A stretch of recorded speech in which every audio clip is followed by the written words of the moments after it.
क्या 2025 इस साल का आखिरी रमजान होगा? मुअज़्ज़िज़ दोस्तों, मैं हूं माजिद मलिक और आप तमाम देखने और सुनने वालों को अस्सलाम वालेकुम। प्यारे दोस्तों, क्या वाकई 2025 का रमजान आखिरी रमजान होगा?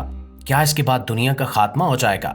ये बातें आजकल सोशल मीडिया पर बहुत तेजी से फैल रही हैं और बहुत से लोग इन्हें सुनकर खौफजदा भी हो रहे हैं। तो ऐसे में सवाल पैदा होता है कि क्या इन दावों में कोई हकीकत भी है या ये सब महज फर्जी बातें हैं? क्या हम वाकई क़यामत के इतने नजदीक पहुंच चुके हैं या ये सिर्फ झूठे दावे और लोगों में खौफ फैलाने का एक जरिया है? आज की वीडियो में हम इन सवालों के जवाब तलाश करेंगे, लिहाजा आपसे गुजारिश है कि मुकम्मल हकायक को समझने के लिए वीडियो को आखिर तक जरूर देखिएगा। तो नाज़रीन ग्रामी, सोशल मीडिया पर एक हदीस बहुत तेजी से वायरल हो रही है जिसमें हजरत अब्दुल्ला बिन मसूद रजी अल्लाह ताला अन्हु की रिवायत है कि रसूलुल्लाह सल्लल्लाहु अलैहि वसल्लम ने इरशाद फरमाया कि अगर रमजान में चीख या जोरदार आवाज सुनाई दे तो शवाल में शोरोगुल होगा, जिलकाद में कबायली बगावत होगी, जिलहज्जा में खून बहेगा और मुहर्रम का महीना तो ऐसा होगा कि इसकी कोई मिसाल नहीं मिलेगी। हमने पूछा कि या रसूलुल्लाह सल्लल्लाहु अलैहि वसल्लम, ये चीख कैसी होगी? आप सल्लल्लाहु अलैहि वसल्लम ने फरमाया कि रमजानुल मुबारक के निस्फ में जुमे की रात एक चीख या जोरदार आवाज होगी जो सोने वालों को जगा देगी, खड़े होने वालों को बिठा देगी और बाइज्जत दोशीज़ाएं अपने घरों से बाहर निकल आएंगी। उसी साल कसरत से ज़लज़ले आएंगे। जब तुम जुमा के दिन फजर की नमाज पढ़ लो तो अपने घरों में दाखिल हो जाना, दरवाजे और खिड़कियां बंद कर लेना, अपनी चादर ओढ़ लेना और अपने कान बंद कर लेना। जब तुम्हें चीख का एहसास हो तो अल्लाह के सामने सजदे में गिर जाना और ये पढ़ना, सुभान अल कुद्दूस से रबन अल कुद्दूस, यानी पाक है वो जात जो हर नुक्स से पाक है। जो ऐसा करेगा वो निजात पाएगा और जो ऐसा नहीं करेगा वो हलाक हो जाएगा। प्यारे दोस्तों, हमने जब इस हदीस की तहकीक की तो हमें ना तो किसी किताब और ना ही किसी ऑनलाइन प्लेटफार्म पर इस हदीस का कोई वाज़ेह सबूत मिला। ये बात वाज़ेह करती है कि यह हदीस सही नहीं है और लोग जानबूझकर इस हदीस को फैलाकर लोगों को खौफजदा कर रहे हैं और वायरल होने के चक्कर में नबी करीम सल्लल्लाहु अलैहि वसल्लम पर झूठ बांध रहे हैं। जब हम क़यामत के दिन की बात करते हैं तो ये बहुत अहम है कि हम समझें कि क़यामत का इल्म सिर्फ अल्लाह ताला के पास है। सूरह लुक़मान में अल्लाह फरमाता है कि बेशक अल्लाह ही के पास इल्मुल साअ है, वही बारिश भेजता है, वही जानता है कि माँ के रहम में क्या है। कोई नहीं जानता कि कल वो क्या कमाएगा और कोई नहीं जानता कि कौन सी जमीन में मौत आएगी। बेशक अल्लाह इल्मो हिकमत वाला है। सूरह लुक़मान आयत नंबर 34। प्यारे दोस्तों, इसी तरह हजरत उमर बिन खत्ताब रजी अल्लाह ताला अन्हु बयान करते हैं कि एक दिन जब हम रसूल पाक सल्लल्लाहु अलैहि वसल्लम के पास बैठे थे कि अचानक वहां एक शख्स आया जिसके कपड़े जबरदस्त सफेद थे और बाल शदीद स्याह। हम में से किसी ने भी उसे नहीं पहचाना, ना ही उस पर सफर का कोई आसार देखा। वो रसूलुल्लाह सल्लल्लाहु अलैहि वसल्लम के पास आकर बैठ गया, अपने घुटनों को आपके घुटनों से मिला दिया और हाथ आपकी रानों पर रख दिए और कहा कि या मोहम्मद, मुझे बताएं कि इस्लाम क्या है। रसूलुल्लाह सल्लल्लाहु अलैहि वसल्लम ने जवाब दिया कि इस्लाम यह है कि तुम अल्लाह के सिवा किसी की इबादत ना करो। मोहम्मद सल्लल्लाहु अलैहि वसल्लम अल्लाह के रसूल हैं। नमाज कायम करो, ज़कात दो, रमजान के रोजे रखो और अगर तुम्हारे पास सामान हो तो हज करो। उसने कहा कि आपने सच कहा। हम हैरान हुए कि उसने पूछा भी और तस्दीक भी की। फिर उसने पूछा कि ईमान क्या है?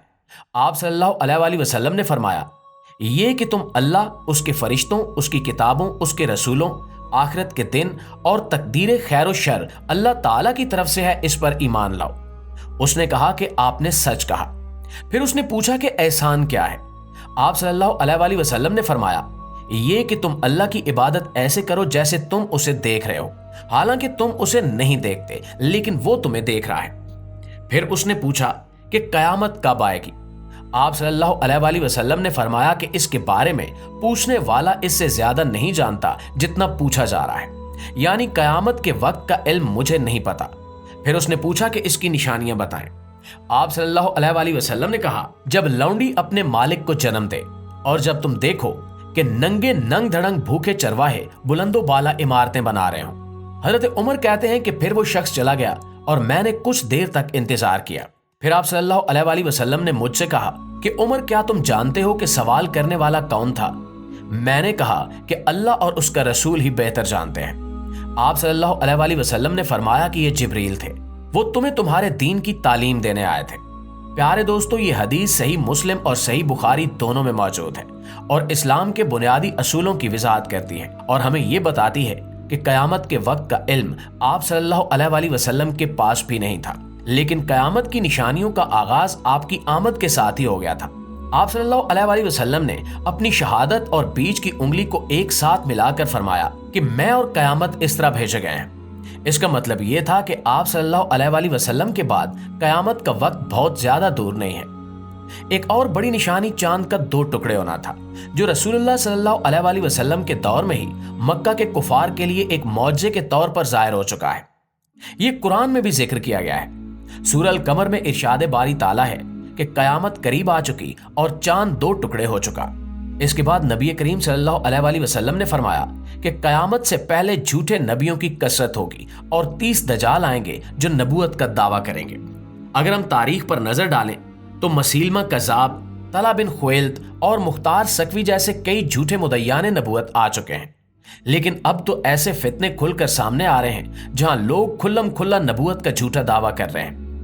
अगर हम गौर करें तो शायद ये तमाम निशानियां मुकम्मल हो चुकी हैं और हम एक ऐसे दौर में दाखिल हो चुके हैं जहां कयामत के बड़े वाकयात ज़हूर पजीर होने वाले हैं। प्यारे दोस्तों, रमजान का महीना हमेशा से बरकतों और रहमतों से भरा होता है, लेकिन माहिरीन के मुताबिक इस रमजान में सूरज और चांद दोनों को गिरन लगने वाला है और यही वो बात है जो लोगों को खौफजदा कर रही है, क्योंकि तारीख गवाह है कि जब भी सूरज और चांद गिरन एक खास तरतीब में आए, दुनिया में बड़े हौलनाक वाकयात पेश आए। सन 1894, 1895 और 1981 में चांद और सूरज के गिरन के बाद दुनिया ने आलमी जंगों, जल्जलों, तूफानों और तबाहियों को अपनी आंखों से देखा। इन अदवार में सल्तनतें खत्म हो गईं, हुकूमतें गिर गईं और दुनिया का नक्शा बदल कर रह गया। लेकिन जो चीज 2025 के रमजान को सबसे ज्यादा खतरनाक बना रही है वो ये है कि इस रमजान में चांद और सूरज गिरन एक तरतीब में आएंगे। तो प्यारे दोस्तों, अगर हम ये कहें कि दुनिया एक ऐसे वक्त में दाखिल हो चुकी है जहां जमीन पर तबाहियों की शिद्दत बढ़ती जा रही है, तो यह गलत नहीं होगा। हर गुजरते दिन के साथ जल्जले, आतिशफिशां, तूफान, सैलाब और दीगर कुदरती आफात में इजाफा होता जा रहा है। अगर हम 2025 पर नजर डालें तो माहिरीन पहले ही खबरदार कर चुके हैं कि इस साल जमीन को कई शदीद जल्जलों, आतिशफिशानी धमाकों और कुदरती आफात का सामना करना पड़ सकता है। दुनिया भर के साइंसदानों का कहना है कि जमीन की प्लेटें मुसलसल मुतहरिक हो रही हैं और बड़े जल्जलों का खतरा बढ़ चुका है। हालिया महीनों में तुर्की, शाम, इंडोनेशिया, जापान और पाकिस्तान समेत दीगर ममालिक में भी खौफनाक जल्जले आए, जिनमें हजारों जानें जाया हुई। और अगर हम हदीस पर नजर डालें तो हमें रसूलुल्लाह सल्लल्लाहु अलैहि वसल्लम की एक और पेशगोई याद आती है कि कयामत से पहले जल्जले बहुत ज्यादा हो जाएंगे, जबकि हाल ही में माहिरीन ने खबरदार किया है कि Etna Italy, Mount Saint Helens America और येलोस्टोन अमेरिका जैसे बड़े आतिशफिशां किसी भी वक्त फट सकते हैं और अगर ऐसा हुआ तो जमीन पर दर्जा हरारत तब्दील हो जाएगा, खुराक का बहरान पैदा हो सकता है और दुनिया एक और बड़ी तबाही के दहाने पर खड़ी हो सकती है। सन 2004 में बहरे हिंद में आने वाले जल्जले और सुनामी ने लाखों लोगों की जानें ले ली और अब 2025 में दुनिया एक और बड़े बहरान के करीब दिखाई दे रही है। लेकिन इसका हरगिज ये मतलब नहीं है कि साल 2025 ही दुनिया का आखिरी साल है। इसका इल्म सिर्फ अल्लाह ताला को है, लेकिन फिर भी हमें आज से, अभी से अपनी आखिरत की फिक्र करनी होगी। ये वो वक्त नहीं है कि हम दुनियावी चीजों में उलझे रहें, बल्कि ये वक्त है कि हम अपने गुनाहों पर तौबा करें, अल्लाह से रुजू करें और अपनी जिंदगी का मकसद समझें। क़यामत की तैयारी के लिए सबसे जरूरी चीज ईमान को मजबूत करना है। इसका मतलब है कि हम अल्लाह की इबादत में इखलास पैदा करें, रोजाना अपने अमाल का जायजा लें और अपनी जिंदगियों को नेकियों में गुजारने की कोशिश करें। जी तो प्यारे दोस्तों, ये थी हमारी आज की वीडियो। इस हवाले से आप दोस्तों की राय क्या कहती है, कमेंट सेक्शन में हमारे साथ शेयर जरूर कीजिएगा। इंशाल्लाह आपकी खिदमत में हाजिर होते हैं एक नई वीडियो के साथ। तब तक अपना, आसपास के लोगों का, अपने प्यारों का ढेर सारा ख्याल रखिएगा। अल्लाह निगहबान।